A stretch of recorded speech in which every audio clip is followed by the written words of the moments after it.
It needed doing.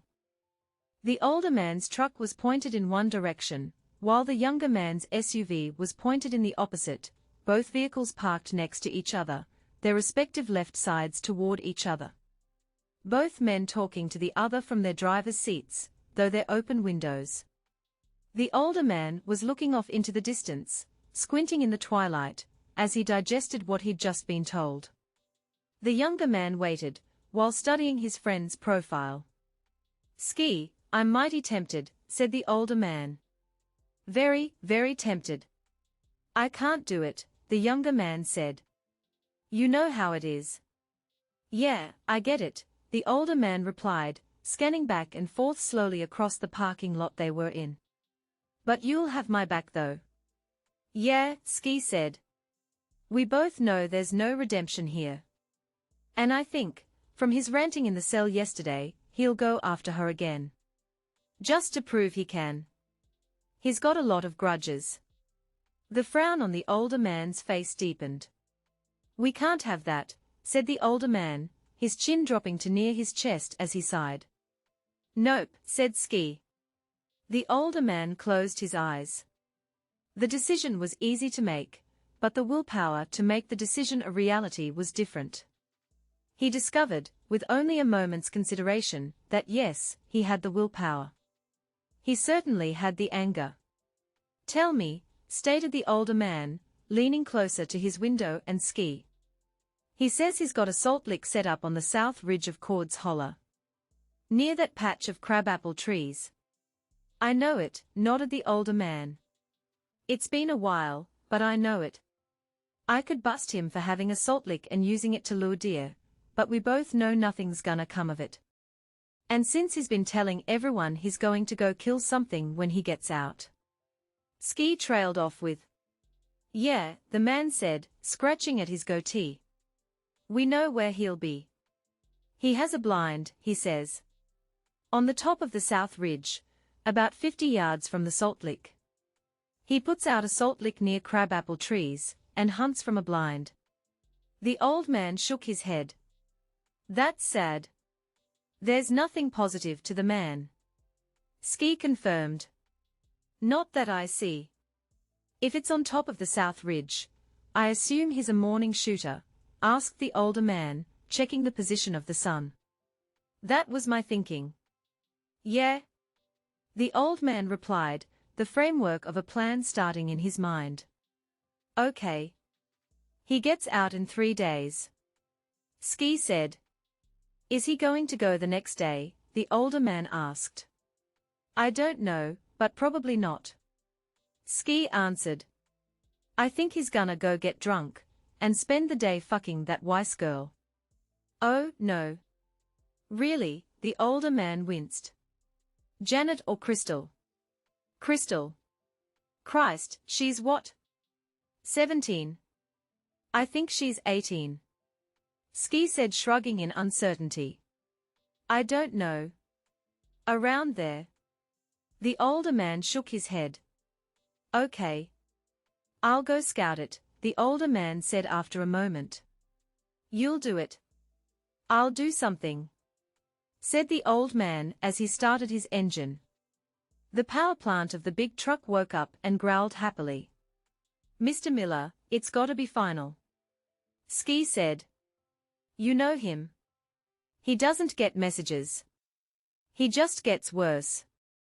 Theo Miller looked the younger man in the face squarely, and knew he was right. "Yeah? I guess so," Theo said, his eyes narrowing. "I'm gonna go scout it.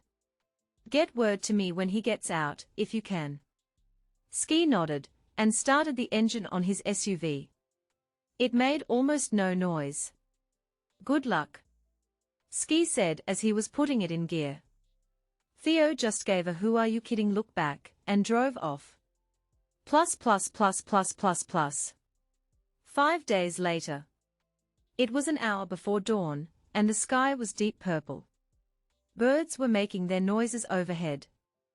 Theo Miller was lying on a body-length piece of dirty cloth he'd found. Over top of him was more of the same cloth, with a handful of leaves thrown on top, and a couple of branches that had been nearby. He was under a small clump of bushes, whose cover reached the ground, but he'd cleared his vision of his target by posting some dead twigs to prop the vision-obstructing scrub to the sides. He was cold. This was his second day in this spot, and despite his hunting clothes, worn but true, the ground had managed to steal away his body heat. Today and yesterday, he'd traveled here, walking 3 miles along the trails and another mile off the nearest trail, to this spot. In the dark at 3 a.m., it wasn't a fun hike. 4 days ago, he'd found the salt lick, right where he'd been told. There was plenty of deer sign, and the salt lick was well worn. 20 minutes of hill climbing later, he'd found Ross Muller's hunting blind. The blind was lazy, like Mueller. It was a split plastic barrel on its ends upright, with dead branches thrown against the front, a folding canvas seat, and half a dozen cans of dead beer. The blind faced the salt lick, down the side of the holler, and off the deer trail. At least Mueller knew how to get himself out of the wind, Theo had thought. He then scouted, located, and prepared his own spot. Then he learned the land in that area. Theo was currently positioned 30 yards to the side of Muller's blind. He was also half asleep, his cheek resting against his left shoulder, as he lay on his stomach facing the blind. It was the sound of thin plastic rustling that brought him to alertness. The noise had come from in front of him. Theo's eyes came to life, and without moving beyond slowly raising his head, he scanned in front of him, through the small gap in the leaves. His ears told him the birds were still singing, but not near Mueller's blind. Over Theo's position, yes, the sound of a mourning dove came out in its melancholy way. It was around 15 minutes before he could see well enough to spot a human silhouette, behind Mueller's blind. The tree the blind was under cast long shadows. He couldn't be certain it was Mueller, and he needed to be sure. Slowly, achingly slowly, he propped himself up on his left elbow, slid his right arm down to his side under the blanket, and pulled forward his rifle. As the tip of the barrel slid past his face, he gently grabbed and slid the dry prophylactic off that he'd put on it earlier, used to keep out any debris and moisture. He then set the end of the barrel into the split of the stick he'd set up previously, and comfortably nestled the butt of the stock against his shoulder, ready to be socked into firing position. Then he reached into his vest pocket, against his chest, and pulled out the scope. He replaced the scope in his pocket with the rubber. Taking his cautious time, he put the scope on top of the rifle, fitted into the mount it was intended for, and slid it into place until it locked in with a click that made him wince.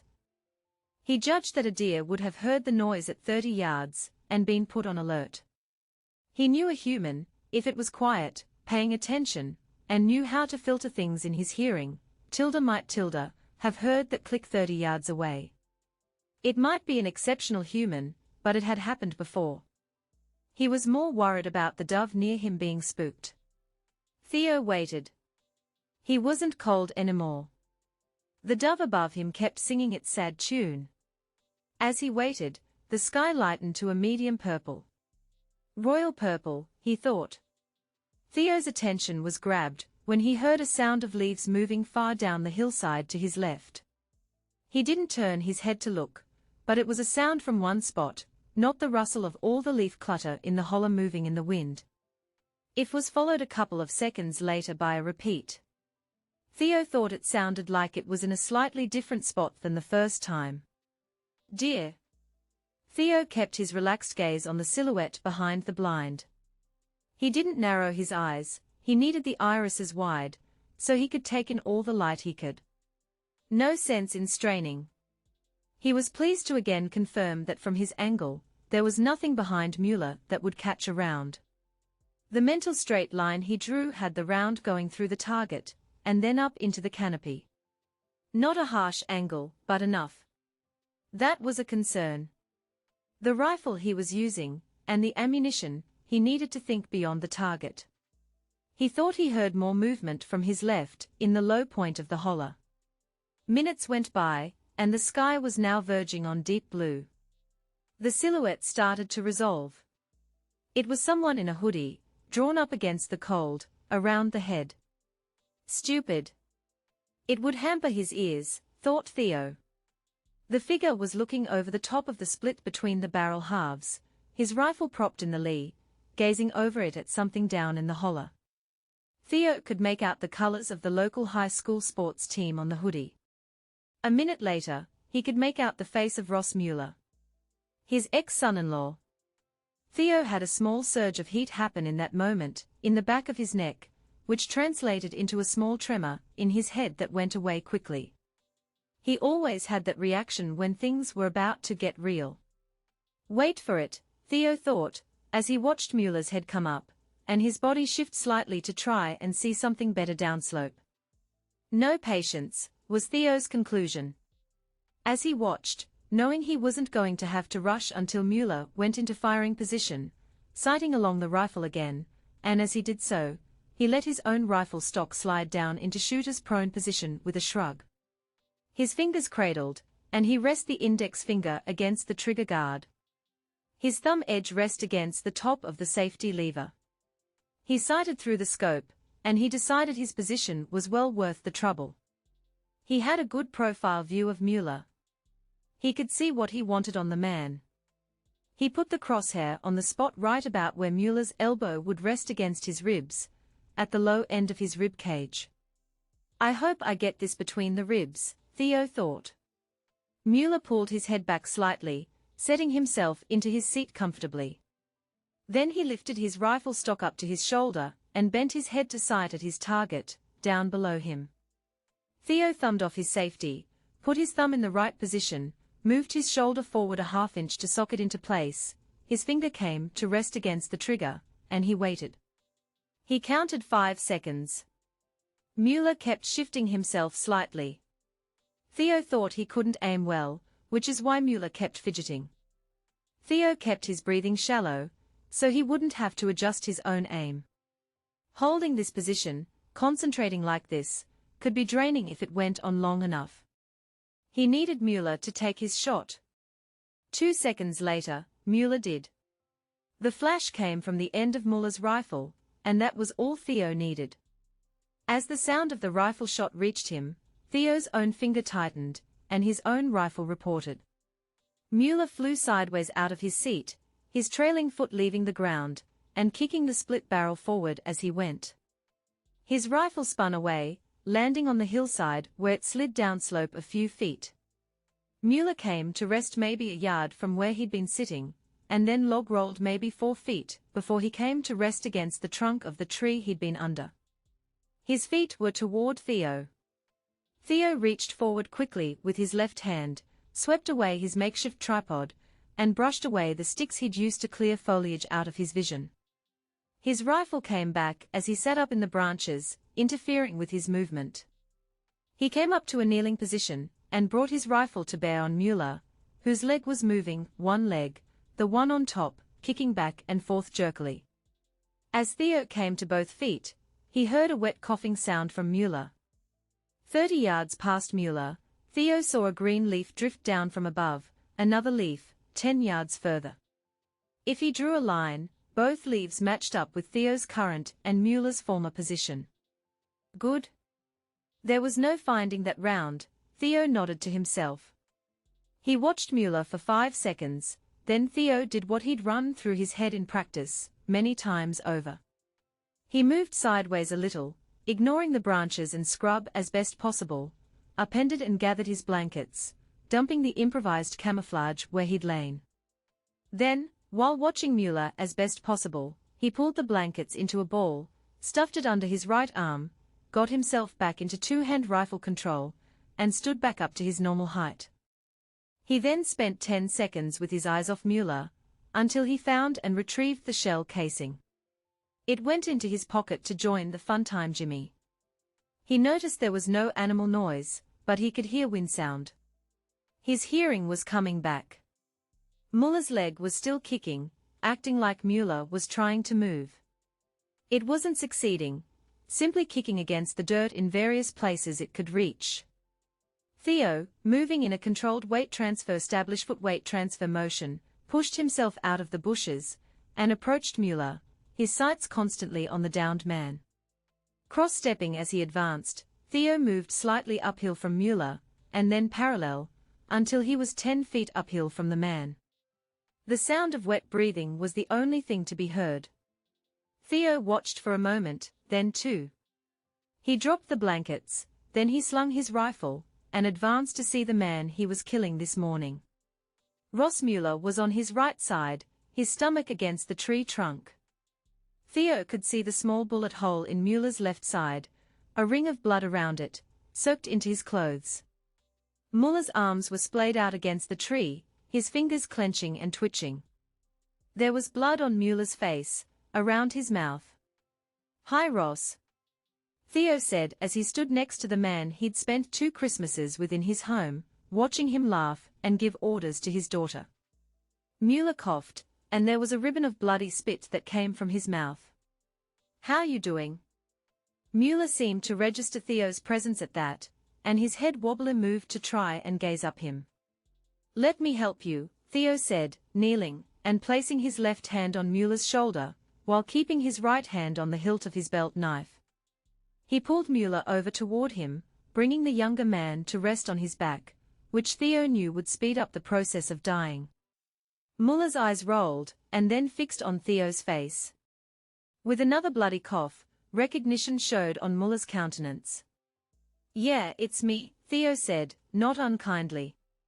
He looked across Muller's body, and there was the exit wound, on Muller's right side. It looked like a pot pie with the top ripped off. Theo could see bone and leaf litter in the wound. The hoodie hadn't stood a chance. "Let's have a talk," Theo said, gauging he didn't have much time. "I didn't approve of Shelley marrying you," Theo confessed to the dying man. "I heard about you from Shelley's mother, as she taught you in school. You were the bad UN. The troublemaker." Mueller coughed again, and managed to drag his left arm across his body to rest against his side, his hand on his chest. His head moved, but his eyes remained on Theo. "After you got through Shelley's mother's class, she having been your teacher in middle school and all, she kept hearing about the shit you'd pull. You spent a lot of time in detention, didn't you?" Mueller was working on his wet breathing. He wasn't doing a good job. "Thank God for high school sports, huh?" Theo asked. "If not for that and shop class, you'd never have graduated, ain't that right?" "But graduate you did, and after that, you got by on past glory for a while," Theo said, shifting his weight as he watched the dying man. "How you won my daughter, I'll never know. Anyone could see there was nothing to you." Mueller coughed. "I almost threw you out that Thanksgiving when you called Shelley a bitch in front of me, and then told my wife that she'd been a terrible teacher," Theo recounted. "Son, doing that in my house was beyond rude. That said, I didn't do anything past that time I took you outside and told you to shape up, or I'd deal with you." Theo reminisced. "This is me dealing with you. I knew you and Shelley wouldn't last. You just couldn't. Either she'd get out of her bad boy phase, or you'd screw up. Screw up you did, and that woke Shelley up." There was a pulse of blood out of Muller's exit wound. "I was glad when Shelley came home, telling us about you bringing your whore to your house, and telling Shelley that she was staying there, as you'd knocked her up." Theo had a small surge of anger over the memory. There was no chance you two would be together after that. Shelley's mom spent a day getting her to stop crying, and stupid me, I let her keep me from kicking your ass right then. You told everyone a lot about yourself, when you said during the divorce, "I'll just get another one," Theo informed Mueller. "Again, Shelley's mom stopped me from dusting you off." Muller's left hand was making some kind of contortion, and after a second, Theo realized the dying man was trying to flip him the bird. "Heh? At least you got spirit, you asshole." Theo nodded in approval. "Too bad you couldn't be a man. You kept trying to put that pecker of yours everywhere you could, I have to give you that too," Theo admitted.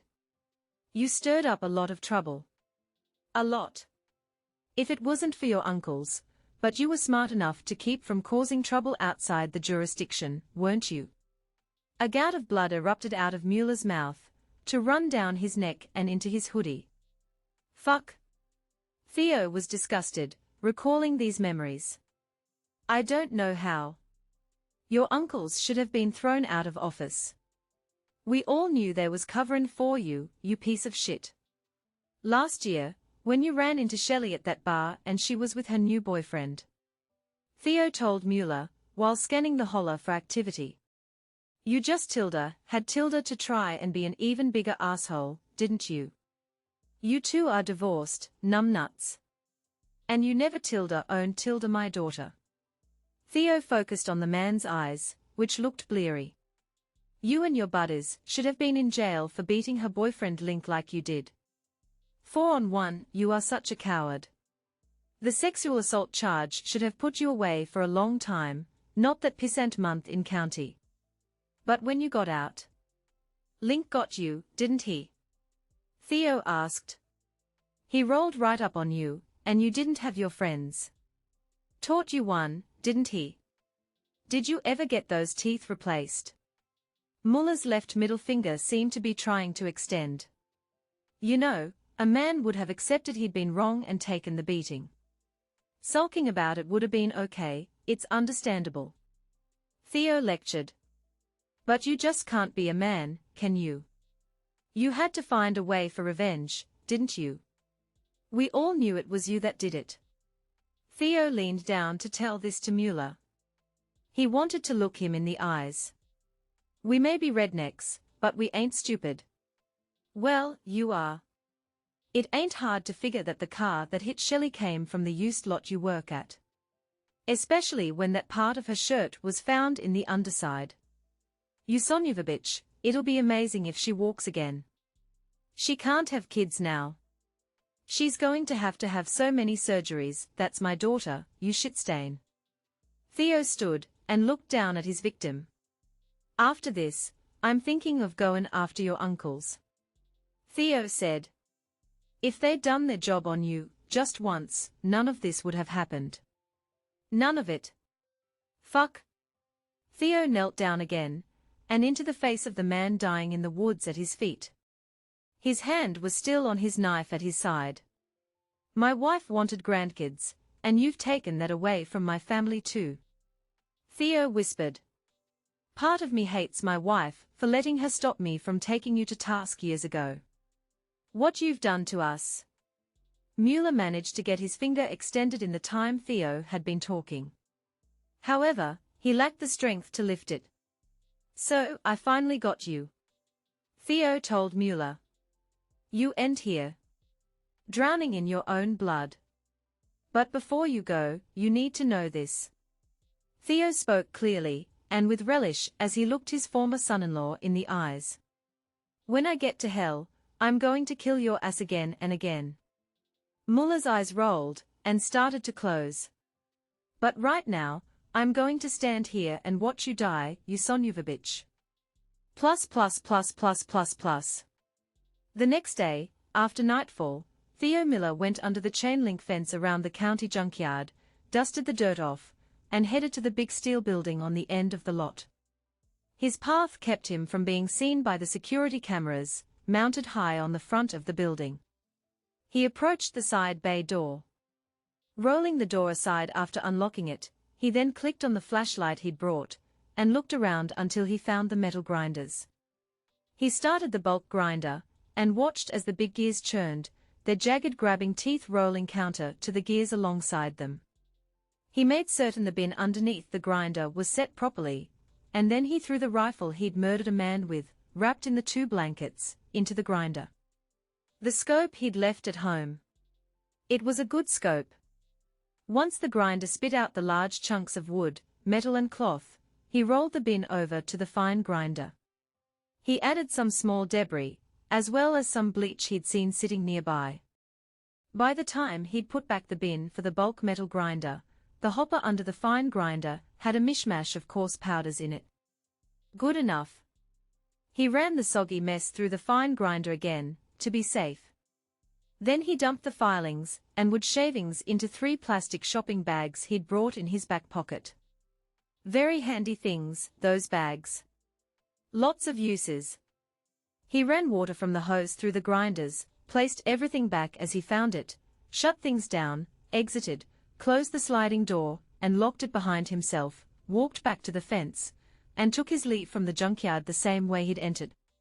On his walk back to his truck, he used his knife to put a small hole in first one bag, then the others. As he swung them while walking, small dribbles of the shavings and dust flew away, lost to the side of the road.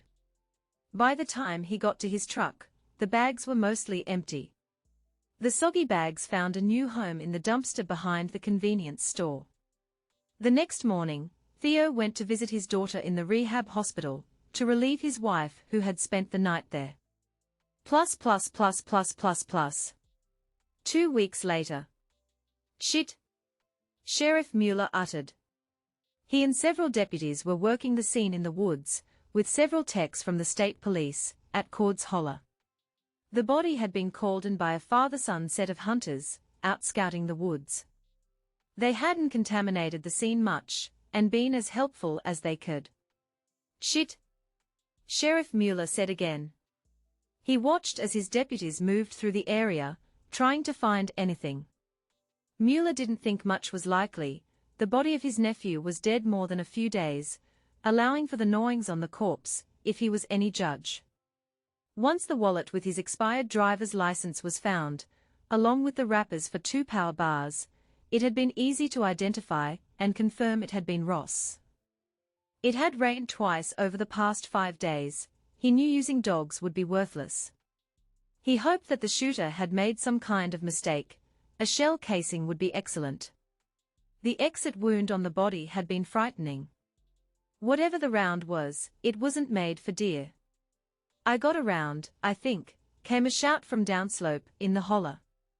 Go, said Mueller to the tech beside him. He watched the young man trot off downhill, carrying a white tackle box of tools with him, then slide a few yards in the damp leaves, barely keeping his feet under him, as he insisted on wearing those stupid plastic baggies over his shoes.